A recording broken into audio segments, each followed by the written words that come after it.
WGBH, Boston, presenta, en asociación con el Museo de Arte Metropolitano,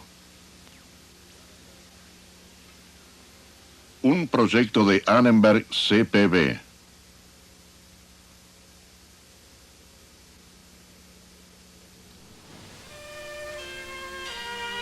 Versalles era el ideal autoritarista, espléndida y sin embargo regulada.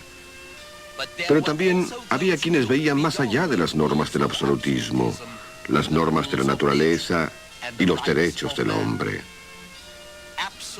El absolutismo y el pacto social hoy en la tradición de Occidente.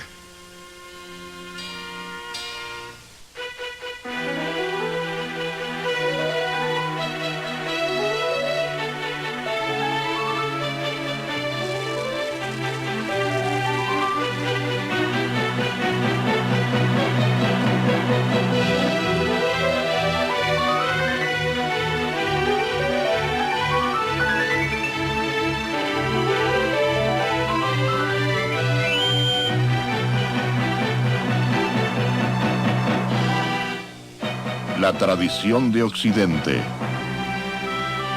Y ahora el profesor Eugene Weber de la Universidad de Los Ángeles en su viaje a través de la historia de la civilización occidental.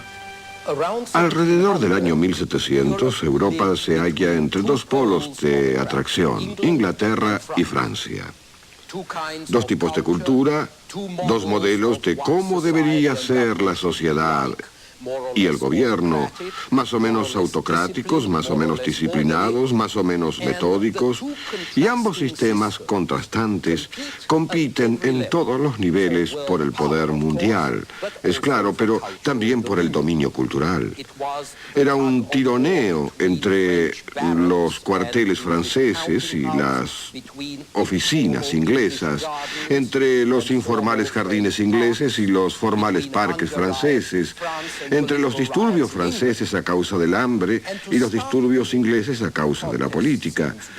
Y para comenzar, la contienda parece unilateral, ya que a través de la mayor parte del siglo XVIII, el dominio cultural francés parece equipararse con la preponderancia política francesa. Y como con Corneille, la influencia de Versailles se había infiltrado en las costumbres de la sociedad bien educada. Primeramente fue la moda en la ropa, en la comida, en las diversiones. Después, la moda en la conducta. Los gobernantes de Rusia, Polonia y Alemania tenían corresponsales que les informaban sobre las últimas normas de etiqueta en la corte francesa. Aunque Versalles era espléndida, no solo por ello era alegre. Estaba llena de reglamentaciones, era monótona, era incómoda. Cada uno y cada cosa tenía su rol asignado para desempeñar en el hogar, perfectamente ordenado y perfectamente regulado. El individualismo anárquico de tiempos pasados había desaparecido tanto del arte como del ritual de la corte. Las obras de arte individuales perdieron su individualidad, convirtiéndose en parte de una gran decoración monumental. Versalles era en efecto un ideal autoritarista, con su disciplina, su estructura impresionante y compacta, sus censuras, sus limitaciones. Fuera de esta estructura artificial, no se debía explorar, ya que la exploración y la experimentación exterior, fuera de los límites establecidos, podría producir cambios. Y el gran objetivo de la Francia clásica del siglo XVII era evitar el cambio, porque éste podría desequilibrar el estado de las cosas según eran entonces. Había que estar en guardia contra la curiosidad de la mente humana. No solo era peligrosa, sino también una estupidez. Pascal, probablemente el cerebro más grande de la Francia del siglo XVII, declaró que todos los problemas del hombre provenían del hecho de que no quería quedarse tranquilo en casa, en su propia habitación, y obtener así el mayor provecho de lo que tenía. Por supuesto, Pascal se refería a la fe y a la privacidad, mediante las cuales uno puede encontrarse con su propia espiritualidad y con Dios. Y aún así, esto era lo que pensaban los hombres que tenían un espacio propio donde estar. Era el punto de vista de hombres satisfechos en una sociedad satisfecha, cuya preocupación suprema era preservar la estabilidad y el status quo. Y esta era la esencia del espíritu clásico, su amada estabilidad. Era la calma luego de la tormenta del Renacimiento y de la Reforma, luego de esos grandes oleajes de movimientos, interrogatorios, aventuras. Ahora era el momento del reposo y la meditación. El momento de dejar de criticar, el momento de dejar de buscar un cambio. Así que los temas de política, religión, sociedad y arte fueron retirados de todas las discusiones en los últimos 2 siglos. La nave de la humanidad finalmente había llegado a buen puerto y todos los hombres desearon que permaneciera allí para siempre. Todo estaba en su lugar, todo era perfecto y estaba perfectamente en orden. ¿Por qué habría de arriesgarse el hombre a experimentar? ¿Por qué arriesgarse en especulaciones que podrían desacomodar todo una vez más? Por supuesto, uno no puede evitar que la Tierra gire. La perfección de un hombre representa la anarquía de otro. Y así, el absolutismo acarreó las simientes de su propia disolución. Reflejó el triunfo de los valores laicos sobre los espirituales, el triunfo del gobierno moderno sobre el feudalismo, y ello no significaba solo el triunfo de la corona, sino también el de las oficinas, los despachos, que traerían consigo el cambio, le agradase o no a la corona, y que iban a inclinar la balanza del modelo francés al modelo inglés. Se suponía que el gobierno absoluto debía lograr no solo naciones fuertes, sino también ricas. La doctrina económica del siglo XVII afirmaba que lograría esto mediante regulación gubernamental de la economía nacional para incrementar el poder del Estado a expensas de su rival. Esta doctrina se denomina mercantilismo. En el mercantilismo, la riqueza de un país radica en su respaldo en oro y en plata. Hay que acopiar todo el oro y la plata que se pueda y hay que fomentar la industria nacional para que el país pueda vender lo más posible al extranjero y comprar lo menos posible del extranjero. En esta forma, los lingotes no egresan, sino ingresan y el país se fortalece. Las industrias nacionales, sin embargo, deben protegerse contra la competencia exterior, de modo que el mercantilismo es tanto nacionalista como proteccionista. En Holanda, las compañías comerciales habían sido creadas por la libre empresa, pero en Francia, Italia y Europa Central, fue el Estado quien fundó puertos como Brest, que fomentó empresas comerciales y alentó a los comerciantes a proseguir lo que Colbert denominó la guerra pacífica. Al principio los hombres de negocios recibieron esto con alegría, pero a medida que se fueron fortaleciendo más, empezaron a cambiar de idea. Al capital comercial no le molesta la inversión del Estado, pero no desea el control estatal. Y el Estado mercantilista generalmente ordena cómo proceder en los negocios, al igual que Luis XIV lo hace aquí con el Consejo de Negocios francés. Oportunamente, sin embargo, los hombres de negocios quisieron un informe sobre cómo se gobernaba el Estado. Al mismo tiempo, los valores de los negocios comenzaron a cambiar la forma de pensar de la gente a propósito de la ley y de la sociedad. Con esta nueva visión, la ley era una cuestión práctica, separada de la religión, mientras que la política no tenía nada que ver con la teología.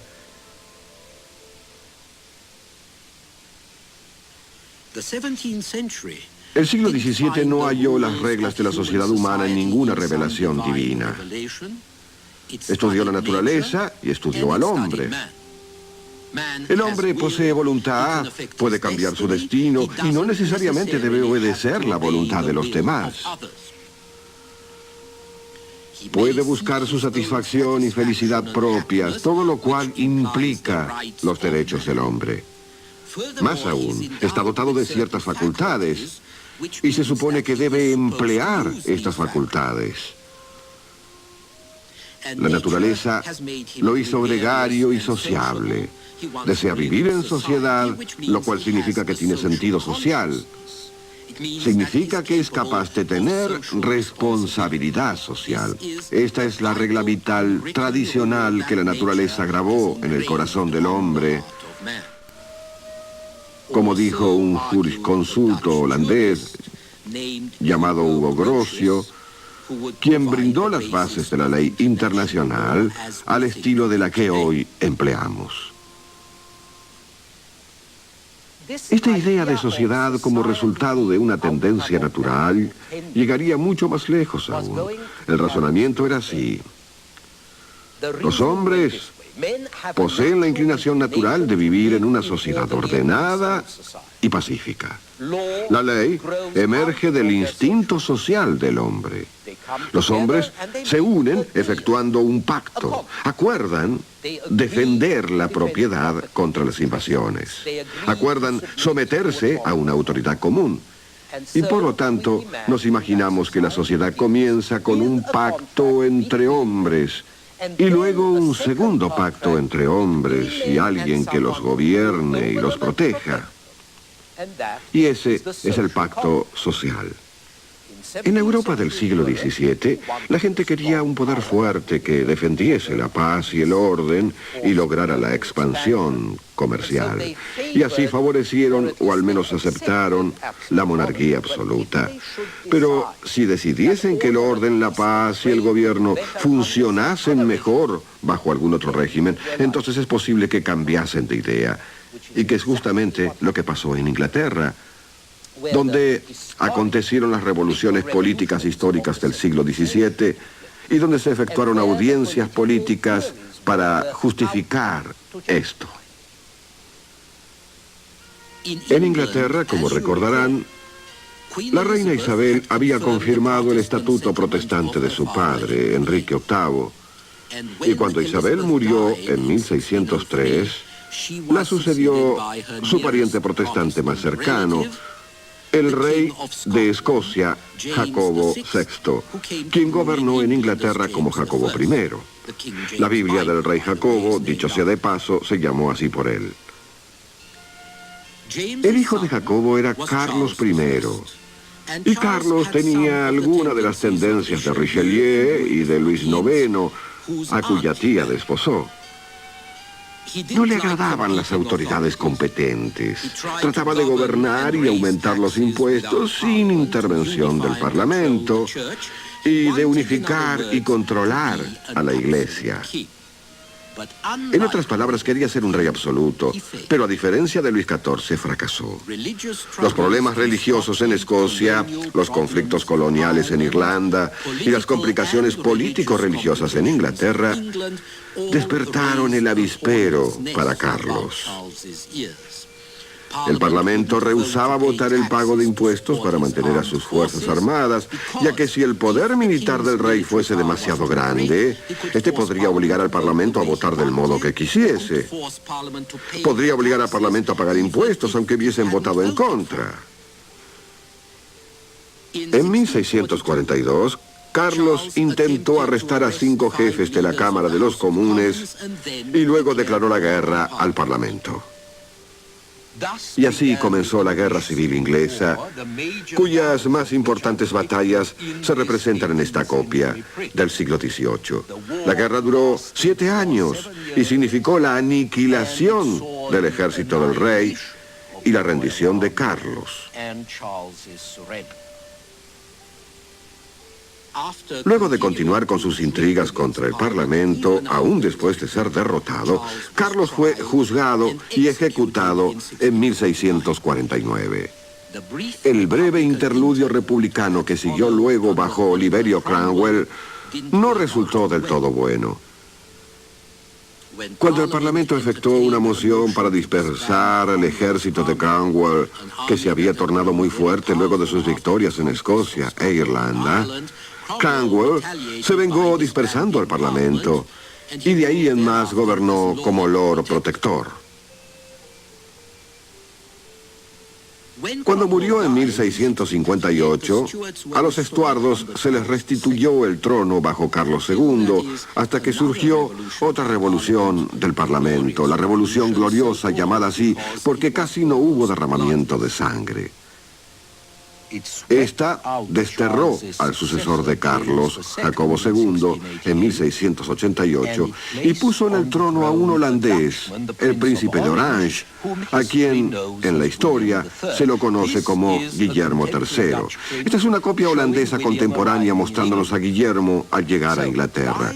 Así que a fines del siglo XVII, el poder absoluto de la corona se había quebrado y la contienda por la supremacía había terminado en una especie de sociedad entre parlamento y rey, en un principio competitivo y cargado de tensiones, y luego asentándose paulatinamente en una monarquía parlamentaria. Ambas revoluciones en Inglaterra inspiraron una gran labor del pensamiento político. En 1651, 2 años después de la ejecución de Carlos I, Thomas Hobbes publicó Leviatán y John Locke publicó un tratado sobre gobierno civil en 1688, año de la Revolución Gloriosa. El libro de Hobbes, que dicho sea de paso escribió durante su exilio en París, tomó teorías de origen sobre la naturaleza y sobre la naturaleza humana. El género humano, dice Hobbes, es malo por naturaleza. El hombre no es un ser sociable. Es una criatura puramente egoísta que busca siempre su propia ventaja. Ningún propósito es sublime. Nada es bueno salvo el placer. Nada es malo salvo el odio. No hay libertad salvo la de seguir lo que las pasiones nos dictan. El principio básico de la vida es el egoísmo, dice Hobbes. Y con todo el mundo luchando por conseguir lo que quería, el estado natural del hombre es lo que Hobbes denomina un estado de guerra, una lucha constante del hombre contra el hombre. Y en este estado irregenerado de la naturaleza, la gente vivía en constante temor. Y sus vidas, decía Hobbes en una famosa frase, son solitarias, pobres, sórdidas, bestiales y breves. De modo que, si no queremos que la raza humana se destruya a sí misma, debemos emplear un remedio artificial, que es el poder, en lugar de la igualdad básica de los seres humanos. Este régimen de desigualdad es lo único que los puede salvar de la destrucción y de los males que los hombres libres se infligen unos a otros. En otras palabras, establecemos una sociedad política bajo la autoridad de un monarca que necesariamente debe ser absoluto. Es inútil hablar de contrato, de pacto social, dice Hobbes, porque el hombre no respeta contrato alguno.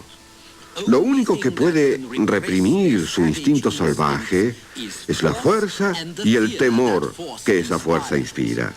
Así que el rey absoluto debe contar con el poder de las armas y también el poder de aclarar disputas, lo que llamamos justicia. Y como no se puede reconciliar a la libertad con la vida, porque la búsqueda de la libertad conduce a la anarquía y a la pérdida de la vida, es preferible elegir la vida porque sin esta la libertad no sirve de mucho. Y por más arbitraria y desagradable que sea, es mejor que la libertad salvaje del Cachacascán, del cual nos preserva. Así que el estado de Hobbes es en realidad un leviatán, una maquinaria enorme, monstruosa, que toma el lugar de la sociedad natural. Pero quiero que comprendan que Hobbes defendía el poder absoluto no por derecho divino, sino en nombre del interés de la gente común, que necesitaba paz y seguridad para vivir y disfrutar de la vida. Así que no le interesaba la majestad del poder, sino su utilidad. Su gobernante absoluto debía rendir. Se le juzgaba por sus logros en brindar no justicia ni virtud, sino paz y prosperidad, que es bastante parecido a lo que hoy demandamos de nuestros propios gobernantes, lo admitamos o no. Aún así, Hobbes siempre disgustaba a la gente respetable.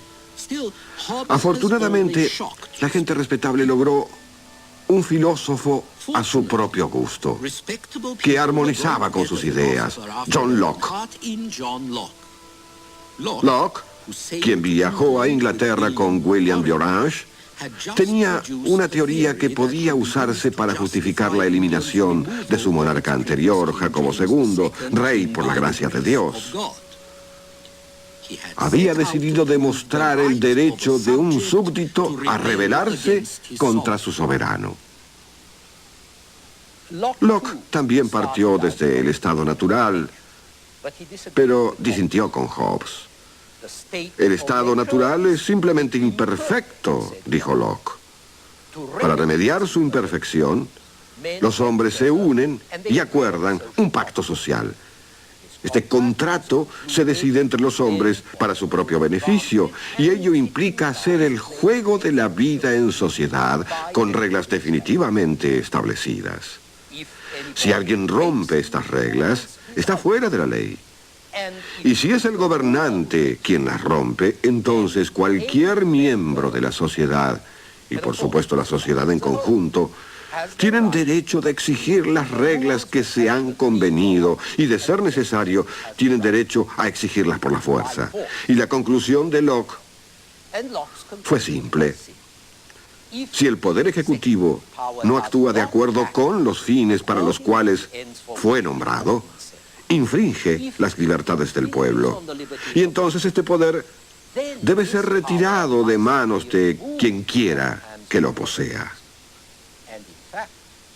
Y en realidad, si el pueblo tiene motivos para sospechar que el pseudo tirano está preparando los medios para esclavizarlo, tienen derecho por ley natural de tomar medidas preventivas y rebelarse abiertamente para evitar que éste lleve a cabo sus planes. De modo que John Locke no solo había justificado la Revolución Gloriosa, sino también había creado el concepto de un hombre natural en conjunto, lo bastante decente y civilizado para componérselas consigo mismo y comportarse de acuerdo con la ley natural. Esta idea de la ley natural y la concepción de Locke de que el hombre es decente por naturaleza constituyeron la esencia y la base del nuevo pensamiento legal y constitucional de los ingleses. La ley natural también entraba en la política de Inglaterra, cuyo éxito influiría en el resto del mundo de allí en más. Y más aún, marcó una alianza con el protestantismo, influyendo tanto en este que gradualmente, cada vez más, la concepción de la pérdida de la gracia del hombre fue abandonada en favor de una nueva idea de perfectibilidad. La perfectibilidad del hombre y la perfectibilidad de la sociedad mediante el hombre. Sobre todo, la ley natural significaba que los hombres ahora podían ver ese derecho divino. Tan pronto como éste pretendía establecer la regla absoluta de un hombre o un régimen, el derecho divino no era sobrenatural, era antinatural, y como tal, se lo despreciaba y se lo atacaba.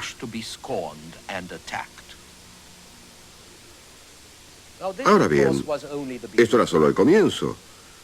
El desarrollo y la difusión de todas estas ideas continuó hasta nuestros días, pero el siglo XVII marcó una etapa decisiva, ya que la teoría de los derechos naturales, la teoría de los derechos del hombre y, por último, la realidad de los crudos hechos, finalmente se habían unido en la Revolución Gloriosa de 1688 y en las ideas y en las instituciones que de ésta surgieron.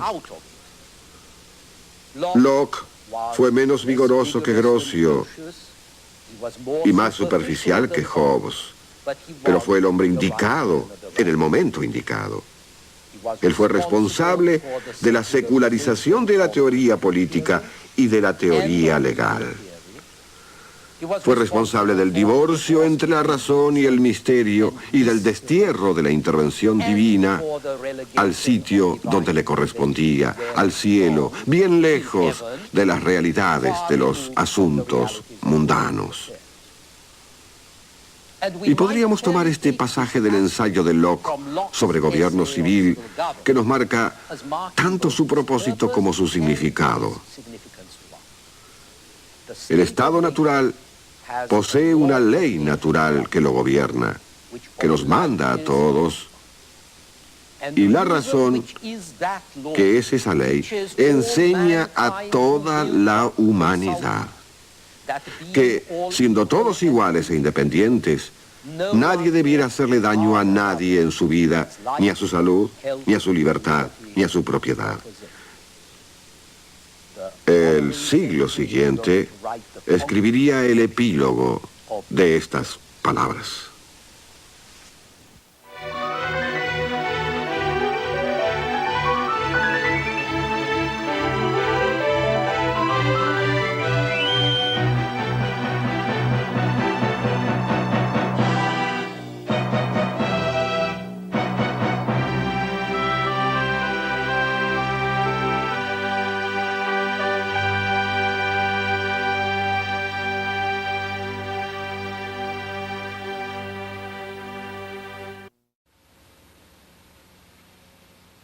Un proyecto de Annenberg CPB.